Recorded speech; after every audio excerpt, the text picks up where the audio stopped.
Pull your chair a little closer to the fire. I want to make sure you hear every word of this. Somewhere out there tonight, a delivery driver is on a route. Maybe checking his GPS, maybe slowing down at an address he doesn't recognize. I want you to think about that driver, because this story is about one just like him. And after tonight, I think you'll understand why some roads are better left undriven. His name, for the purpose of this story, was Marcus, 26 years old, night shift courier for a local dispatch company in a mid-sized town most people have never heard of. He drove a white cargo van, the kind with a sliding door on the side and no rear windows. He was reliable, quiet, the kind of guy who ate his dinner in parking lots and listened to old radio dramas to stay awake. He had done this route for 2 years without incident. That's important. 2 years of nothing. So when the strange thing began, he almost didn't notice. It started on a Tuesday. His GPS routed him, without instruction, without any new order logged in the system, to an address on the far edge of his delivery zone. 14 Sallow Creek Road.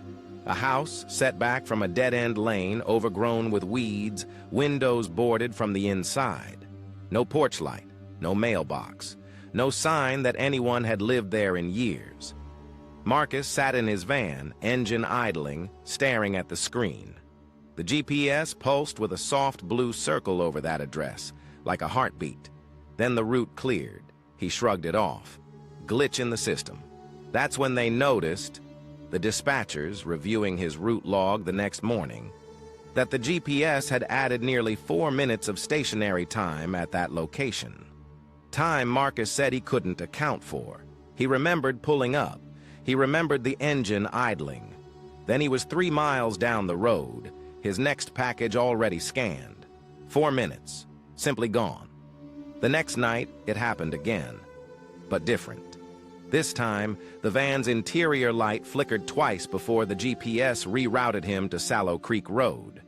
Marcus pulled up slowly, and this time he got out. He walked to the edge of the property, flashlight in hand. The front door was slightly open. Just a crack, a thin, vertical dark.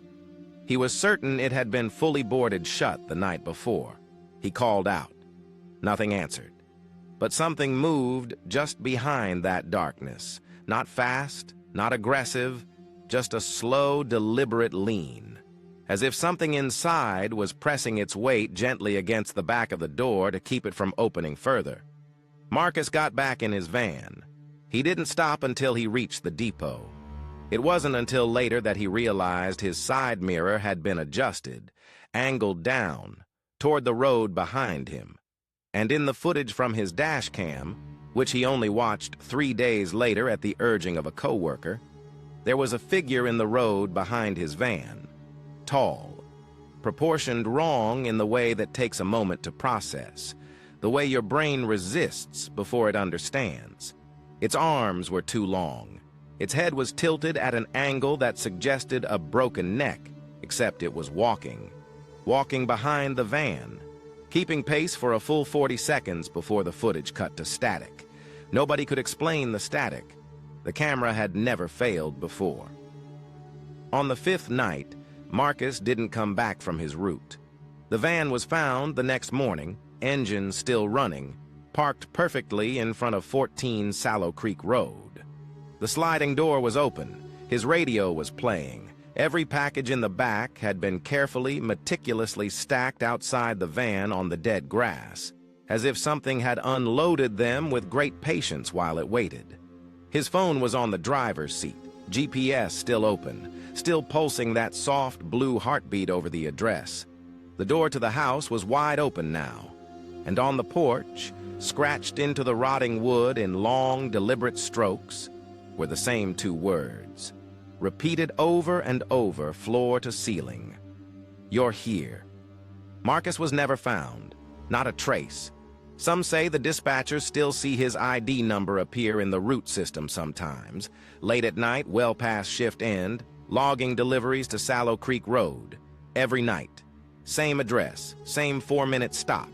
So the next time your GPS hesitates, The next time it reroutes you somewhere you don't recognize, somewhere quiet and dark and wrong, don't get out of the car, don't walk to the door, and whatever you do, don't look in the mirror, because something might already be keeping pace behind you.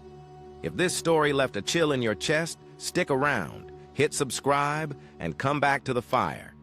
There are more stories where this one came from, many more.